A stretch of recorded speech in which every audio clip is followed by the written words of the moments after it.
안녕하세요.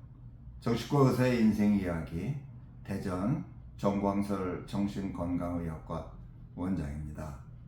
네, 오늘은 맞을 짓은 있다, 이런 주제를 좀 가지고 말씀을 드려볼까 합니다. 제가 이제 어려서 초등학교, 옛날엔 국민학교였었죠. 요즘은 이제 초등학교. 근데 2학년, 3학년 이때요. 시험을 보면 꼭 부모님 도장을 받아와라 그러셨어요. 아주 어렸을 때 그게 그렇게 고문이었어요. 저는 특히 받아쓰기를 좀 잘 못했어요. 예. 그 요새 자꾸 받침법이 틀린다고 우리 딸들한테 혼도 나고 그럽니다.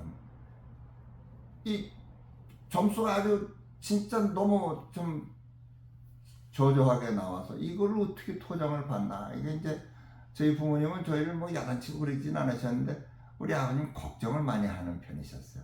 그래서 이제 아버지 걱정할 거 생각하면 이걸 내놓지를 못하고 그냥 그날은 참 고문이 그런 고문이 없죠. 그래서 이제 저녁 늦게까지 이제 끙끙거리다가 이제 아침에 학교를 가는데 제가 학교가 좀 멀었어요, 집에서요. 그래 아버지랑 같이 가요. 그러면 이제 아버님은 그 중간에 이제 아버님 직장으로 이제 학교 계셨기 때문에 이제 들어가시고 저는 이제 아버지하고 헤어져서 이제 또 한참 더 가야 제가 다니는 초등학교 가게 되죠. 그러면은 아버지 학교 그 교문 들어가시기 전에 아버지 그러고서 그걸 내놔요. 그럼 아버님이 기가 막히는 거죠. 그런데 그게 이제 출근하셔야 되고 또 제자들 막 지나가는 사람들 잔뜩 있고 그러니까 거기서 야단치 수 없고 그냥 도장 안 찍고 가면 학교 오면 선생님한테 우리 아들 혼날 거니까 그냥 도장 찍어주셨어요. 몇 번 그러다 보니까 그게 작전이 됐어요. 그래갖고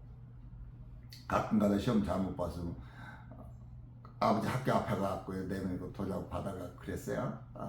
근데 어느 날은 시험을 봤는데 이제 그때는 이제 받아쓰기는 아니었었고 시험을 봤는데 상당히 좀 많이 틀렸어요. 그래서 저도 실망을 하고 그래서 집에 와서 엄마한테 그 말씀을 드렸어요. 어머니한테. 그때 우리 어머님은 공부를 잘하신 분이었거든요. 그런데 야단치시는 게 아니라 저한테 그 말씀을 하세요. 틀린 거를 다시는 틀리지 마라. 그러니까 틀린 건 할 수 없고 틀린 거를 잘 보고 왜 틀렸나를 알고 그걸 꼭 기억해두고 그래서 틀린 걸 또 틀리지 않는 사람이 되라. 그러면 너 얼마 안 가서 100점 맞는 사람 된다. 왜 그런지 아니? 맨날 나온 게 또 나오고 나온 게 또 나오고 그러거든. 그러니까 공부를 잘하는 거는 미리 공부하는 것도 중요하지만 틀린 거를 다시는 틀리지 않는 사람이 되는 게 중요하단다. 그러셨어요. 네. 아마 초등학교 한 3학년, 4학년 그때 들은 어머니의 말씀이 평생을 뇌리에 남아서 가끔 그게 다시 이렇게 이제 떠오르게 되고 그럽니다.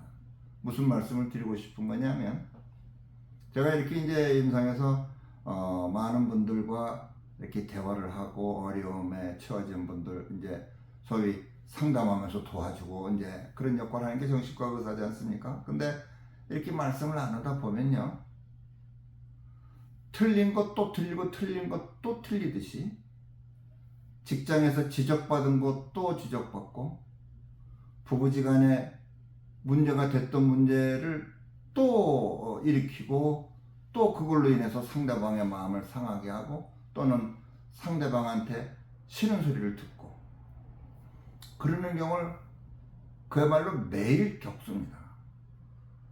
그런데요, 많은 분들이 그거를 이렇게 제가 이제 그런 면을 이렇게 이런 게 좀 보입니다. 그래서 대건 좀 이런 걸 좀 이렇게 생각해보고 또는 스스로 변화를 좀 주는 게 어떻겠습니까? 그러면은 내가 그런 면이 있군요. 이렇게 받아들이는 분은 사실은 드물어요. 굉장히 적은 편이에요. 오히려 왜 날 보고 뭐라 그러세요? 남편이 문제가 있고 또는 아내가 문제가 있어서 내가 그것 좀 상담 받으러 왔는데 왜 날 보고 뭐라 그럽니까? 이렇게 하고 때로는 아주 노여워하는 경우들도 있고요. 심한 경우에는 에이 하고 나가버리는 분도 있어요. 네, 그러면 말씀을 나누다가 이제 문제가 느껴져서 이렇게 말씀을 드렸는데 혹하고 그러와에 박차고 나가버리는 경우를 당할 때는 상당히 당황스럽죠. 그러면서 참 뭐라고 할 수도 없고 그냥 어이없어서 벙 쪄갖고 이렇게 지나가는 경우들도 있습니다. 그런데요, 사실은 반복해서 경험을 해요. 어머니 말씀처럼 틀린 걸 다시 틀리지 않는 그런 마음을 가진 게 아니라 틀린 거에 대한 인식이 별로 없어요. 자기의 문제가. 아니면 내가 꼭 나빠서가 아니고 사실은 상대가 그걸 싫어하니까 내가 상대 싫어하는 거를 좀 양보하고 안 할 수 있지 않겠습니까? 상대방의 성격에 문제가 있을지라도. 그런데 내가 뭘 틀렸어, 뭘 잘못했어. 그러면서 지난번에 그랬기 때문에 한참 관계가 안 좋아갖고 삐져갖고 서로 한 달, 두 달 되도록 말도 안 했던 문제들인데 겨우 풀려서 좀 지내다가 똑같은 반응을 또 해서 그래서 또 상대방은 또 그런다고 그러면 나는 내가 뭘 잘못했냐고 근데 이러는 경우가 많아요. 이렇게 말씀드리면 좀 잘 못 알아듣는 경우가 있어요. 그랬을 때 제가 흔히 드는 예가 그런 겁니다. 아주 집에서 키우는 개지만 싸나운 개들이 있을 수가 있죠. 그래서 개가요 뭘 먹을 때 건들면 으르렁거려요. 저도 그래서 우리 집에 개 키울 때 이렇게 뭐 먹을 때는 근처에 잘 안 갔죠. 저는 어려서 개한테 물린 적이 있어갖고 개를 무서워하거든요. 근데 이제 그런 얘기를 하세요. 우리 집 개는 얼마나 싸나운지 먹을 때 건들면 자꾸 으르렁거리고 때로는 물라고 덤벼들고 그러기도 해요. 실컷 얘기해놓고 그 다음에는요. 근데요 우리 집 파티가 열려갖고요 갈비 파티를 했거든요. 근데 먹다 보니까 애들은 갈비 살점도 다 안 뜯어먹고 이렇게 버리고 그래서 그거 이제 걔한테 갖다 주고 먹으라 그래놓고 보니까 또 한참 있어갖고 가서 그걸 갖다 주려고 그랬더니 으르렁 하고 덤벼들더라고요. 그래 이게 저한테 먹을 거 갖다 주는데 으르렁거리니 이런 개가 어디 있어요? 이런 표현을 하십니다. 그랬을 때 그 개의 성격이 개의 평소의 반응이 먹을 때 건들면 으르렁거린다는 거를 실컷 설명을 했는데 그 다음에는 그거는 이제 그거고 그래도 먹을 걸 절 줬는데 으르렁거리는 놈이 어디 있어요? 이렇게 얘기를 합니다. 이게 이제 비유를 개를 가지고 비유를 해서 좀 그렇습니다만 인간 관계에서도 그렇죠. 특히 이제 직장 생활에서 그렇죠. 상급자가 뭐라고 좀 싫은 소리를 하거나 그러면은 지적받은 거는 서운해갖고 마음에 이렇게 꽉 사무쳐 있는데 자기가 왜 지적받았냐 하는 거에 대해서는 크게 기억을 안 하고 있는 경우들이 많습니다. 부부지간에 아내가 그렇게 하면 나 싫어요, 섭섭해요, 그것 때문에 나 마음 상했어요. 그랬을 때 그 원리 이럴 때 이렇게 하면 아내가 싫어하는구나, 섭섭해하는구나 이 생각은 안 하고 똑같은 행동을 또 하고 똑같은 반응을 또 보이고 이래갖고 섭섭해하는 경우가 참 많죠. 네. 그랬을 때 근데 제가 그 환자분하고 이렇게 대화를 나누다가 그런 게 맞을 짓입니다. 맞을 짓이 어디 있어요? 때리는 사람이 문제지.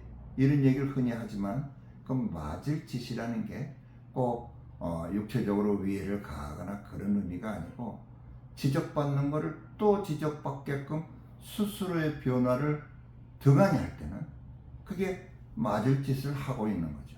그게 대인관계에서 특히 부부라는 인간관계에서 더 그런 것 같아요.